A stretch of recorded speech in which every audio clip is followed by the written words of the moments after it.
The general said, "Please sit. What was your specific assignment?" They said, "Our mission was to tail Miss Vito, take note of who is around her, who she speaks to, and any other interactions she might have with other people, and report to the DoD task force." The general asked, "And what have you observed?" One replied, "In the beginning, she seemed to be following the Baker brothers. Nothing much happened until she registered at the Bidawee Motel. Then, as we watched her, she went to the rest stop on the freeway. There she saw the Baker brothers meet someone there about midnight. The Baker brothers met with someone in a Lincoln Town car. We took infrared photographs of the meeting." The general asked, "Do you have those photos?" The other fellow replied, "Yes, sir. In our vehicle." The sergeant major stood and pointed to one. "Let's go get them." The fellow replied, "They're not developed." The general asked, "Alan, can you develop those photographs?" Alan replied, "Yes, we can." The sergeant major motioned to his man, "Let's go." When the two returned, they handed Alan several rolls of film, and Alan set about to develop the pictures. Alan made an enlargement of each negative and began to inspect each one. Alan set each photograph on a desk and inspected each one with a magnifying glass, the general and the sergeant major also looking at them. Finally, Alan exclaimed, "Look here. We have photographs of the Baker brothers in that Lincoln with someone. Do you see a photo of the license plate?" The sergeant major pointed to one photograph. "Here. Looks like a Washington, D.C. plate.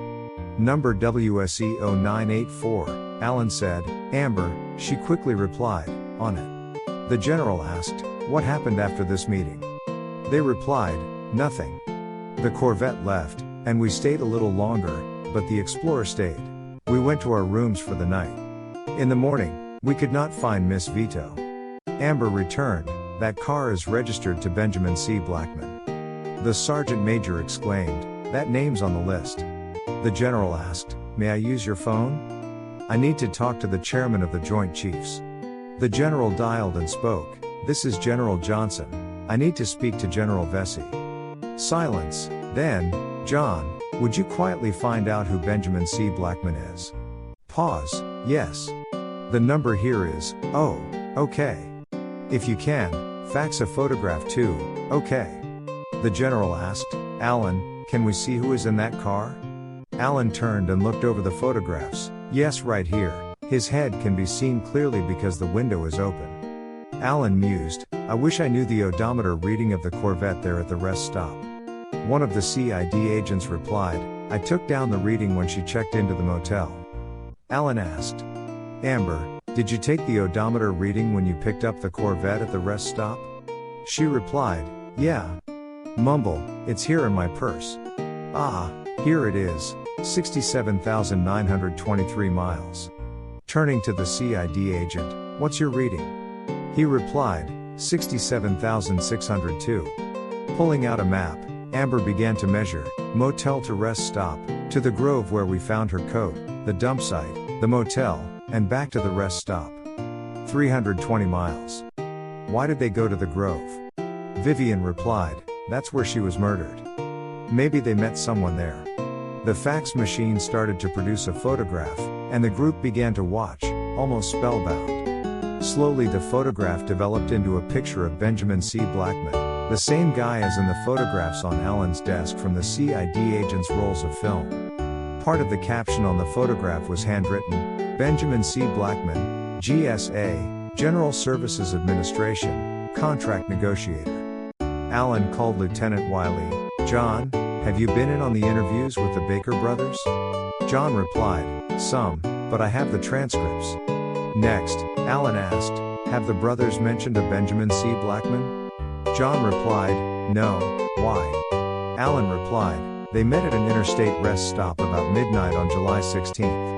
That was the night that Lisa Vito disappeared, as far as we can determine." Ask. John, 10-4. The phone rang, and Vivian answered, "CSI Lab, Corporal Smith. How can I help you?" On the other end, Vivian, John Wiley, Birmingham Police. "Is Alan handy?" Vi turned and handed Alan the phone. "It's John Wiley." Alan answered, "John, what have you got?" John responded, Alan, the whole case is blown up. The Baker brothers spilled their guts. Benjamin Blackman is being interrogated at this moment by the DoD Task Force, the FBI, and the Inspector General of the VA. Blackman is telling a tale going back to the Truman era. Names are being thrown out, and police forces all over the United States and Canada are arresting highly placed individuals all over the country. Your own Bureau of Investigation is swamped with all the arrests. You will probably be called in to augment the Bureau. Alan replied, John, I recorded this conversation. I hope I have your okay. John said, I approve of your recording our conversation. Alan said, thanks. Alan shouted, everybody. Vi, ask the sheriff to come over here. Amber, Vi, Agent Camp, Agent Kildare, Ty, as soon as the sheriff gets here, we need to listen to this tape. Vi, please call Jane Graham and ask her to come. Jane and Sheriff Murdoch arrived, and everyone stopped what they were doing. Alan to Jane, Jane, please record our proceedings here. Individuals present: Sheriff John Murdoch, Mountain View County; Jane Graham, Attorney at Law; General Michael Johnson, U.S. Marine Corps; Sergeant Major David Summers, U.S. Marine Corps; Agent Donald Camp, Federal Bureau of Investigation; Agent Florence Kildare, Federal Bureau of Investigation; Sergeant Ty Soledad, Mountain View County Sheriff's Office; Sergeant Amber Clark, Mountain View County Sheriff's Office; Corporal Vivian Smith, Mountain View Sheriff's Office; Detective Michael Ironhorse, Quincy Detective Agency of San Francisco, CID Agent, please don't give our names; and Captain Alan Smith, Mountain View County Sheriff's Office. We are listening to a recorded telephone conversation between Captain Alan Smith and Lieutenant John Wiley of the Birmingham, Alabama Police Department. Jane, would you please make a record of all this, if you can? Jane replied, I'm ready. The group listened to the recorded telephone conversation, spellbound. The only noise besides the recording was Jane's pen. As the recording came to an end, everyone sat in utter silence. Then, everyone jumped as the phone rang. Vivian answered, CSI Lab, Corporal Smith. How can I help you? The voice on the other end, Corporal, this is Charlie Davidson, Director of the State's Office of Public Safety. May I speak to Sheriff Murdoch? Eyes were as big as saucers. Vivian handed the phone to the sheriff, Charlie Davidson, Director of the State's Office of Public Safety. The sheriff spoke, Charlie, what can I do for you? Charlie replied, John, we need your help. The state police are overwhelmed. Can you spare 2 officers to help the state police? I'm asking every jurisdiction for 2 officers to make up a task force to round up a nationwide gang. If so, please send them to the state police headquarters here at the Capitol as soon as possible. The sheriff turned to the group, you heard? Everyone replied yes.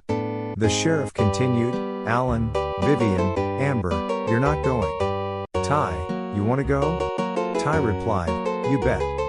Then the sheriff turned to Ironhorse, I'll deputize you if you want to go. Michael smiled an evil smile, count me in. The sheriff smiled, I thought so.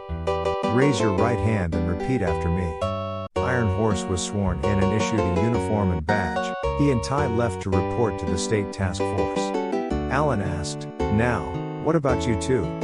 Don replied, we've been called to our office to carry on the work of arresting the bad guys. Alan, turning to the general and sergeant major, I guess you will be going back to Washington. What about you CID investigators? The general replied, we're all going home. It's been an honor working with you, Captain Smith. Alan shook hands all around. General, among us jarheads, please call me Gunny. It's been an honor, sir, Sergeant Major. Godspeed, my friends. The general and sergeant major shook hands with the sheriff and hugged Vivian and Amber. Ladies, it has been a pleasure working with you too. You are definitely Mountain View's finest. Miss Graham, thank you. May I have a copy of your report when it's finished? Jane smiled, I'll send you a copy as soon as I can get it transcribed. The general and the sergeant major said, Gunny, Major, Captain, Mike, Vi, Semper Fi. Goodbye. And left. This case had the most massive effort across the United States and Canada ever, and yet carried out in secrecy.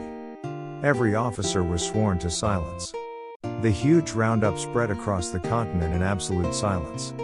The only recognition ever given was a small article in the Mountain View Gazette concerning Lisa Vito's death. All the prisoners were kept in isolation until a single prison was built to house them all. The silence was not to hide the crimes of the prisoners from the public, but to aid the ongoing investigations, without spooking those individuals still to be arrested. Vivian Smith delivered a healthy baby boy she named Alan Arthur Smith, Jr. Again, Amanda Murdoch was happy to care for Arthur while Captain and Sergeant Smith protected and served in Mountain View County. Sergeant Amber Clark was promoted to lieutenant, as was Ty Soledad. Ty Greer moved to Jefferson County to become undersheriff. Michael Iron Horse remained in Mountain View to date and eventually married just plain Jane Graham. Sheriff John Murdoch eventually retired and he urged Alan to run for sheriff. Most of the county believed that Alan should become sheriff, and so, running unopposed, Alan Smith became the sheriff of Mountain View County. Roger and Elizabeth petitioned the court to change their names back to Smith. Roger became Deputy Roger Smith and Elizabeth became Dr. Elizabeth Smith, and she worked with her mother in the county clinic as a family doctor. Mountain View County stayed the quiet rural jurisdiction it was historically as life went on as usual.